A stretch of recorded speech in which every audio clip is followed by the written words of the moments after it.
फिर से स्वागत है मेरे एक नए ब्लॉग में। सबसे पहले मेरा आपको नमस्कार और पहला तो दोस्तों मैं हूं उत्तराखंड के हसीन वादियों से दानिश मेहता। तो दोस्तों मैं उत्तराखंड से हूं। दोस्तों उत्तराखंड के घरों के बारे में बताऊंगा मैं आपको, पहाड़ी घरों के बारे में। दोस्तों आज इस ब्लॉग में पूरी जानकारी दूंगा, वो कैसे बनते हैं, कैसे होते हैं और उनमें क्या क्या अच्छी बात होती है, क्या क्या बुरी बात होती है। दोस्तों पूरी जानकारी दूंगा दोस्तों।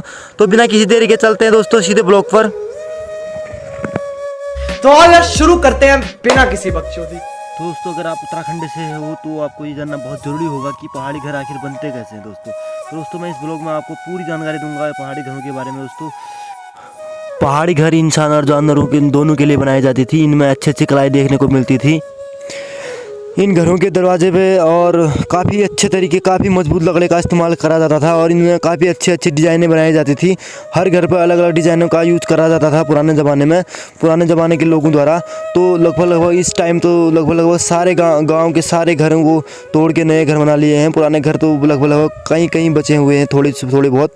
इनमें अलग अलग कलाएँ दिखाई जाती हैं दोस्तों लोगों के द्वारा। इन घरों की एक खास बात होती है दोस्तों, जैसे कि इन सर्दियों में इन घरों पर गर्म होता है और गर्मी में इन घरों के अंदर ठंडा होता है दोस्तों। इनमें मिट्टी, लकड़ी और पत्थर, तीन चीज़ों का यूज़ करा जाता है। तो दोस्तों अब बारी आती है खिड़की की। तो खिड़की पर भी काफ़ी मजबूत लकड़ी का प्रयोग करा जाता था और इस पर भी कई प्रकार के डिज़ाइनें दिखाई जाती थी पुराने लोगों द्वारा, और इस पर भी अलग अलग प्रकार के डिज़ाइन बनाते थे पुराने लोग। तो दोस्तों घर पर खिड़की का होना बहुत ज़रूरी होता है, जैसा कि आपको पता ही होगा।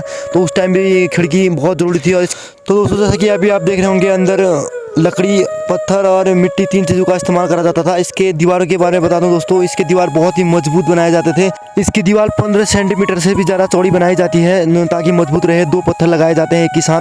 तो दोस्तों ये घर कई प्रकार के होते हैं। 3 मंजिला भी घर बनाया जाता है। तो दोस्तों साइड से घर कुछ ऐसा दिखता है जैसा कि भी आप देख रहे होंगे। तो दोस्तों इसमें साइड से भी लकड़ी लगाया जाता था, जैसे कि आप देख रहे होंगे। अभी इसमें मिट्टी और पत्थर 2 चीज़ों का इस्तेमाल करा जाता था दोस्तों। इसकी ढाल, छत की ढाल थोड़ी सी ढलान करी जाती है, टेढ़ी करी जाती है, जैसे कि अभी आप देख रहे होंगे। इस छत की ढाल को ऐसा इसलिए बनाया जाता था क्योंकि इस पर ज़्यादा देर पानी और बर्फ़ टिके ना रहे, इसलिए ऐसा बनाया जाता था।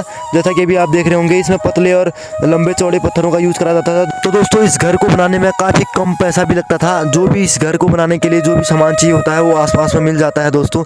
इस घर की एक बुरी बात भी है दोस्तों, अगर इस घर में अगर आप आग जलाना बंद कर दोगे दोस्तों, तो इस घर की जो लकड़ियाँ होती हैं उनमें कीड़ा लग जाता है और कीड़ा लगने के बाद ये घर टूट जाता है। तो दोस्तों इन घरों को तोड़ के नए घर बनाए जा रहे हैं। हो सकता है दोस्तों आने वाली जनरेशन इन घरों को ना देख पाए। उम्मीद करता हूँ आपको बहुत कुछ सीखने को मिला होगा इस ब्लॉग से।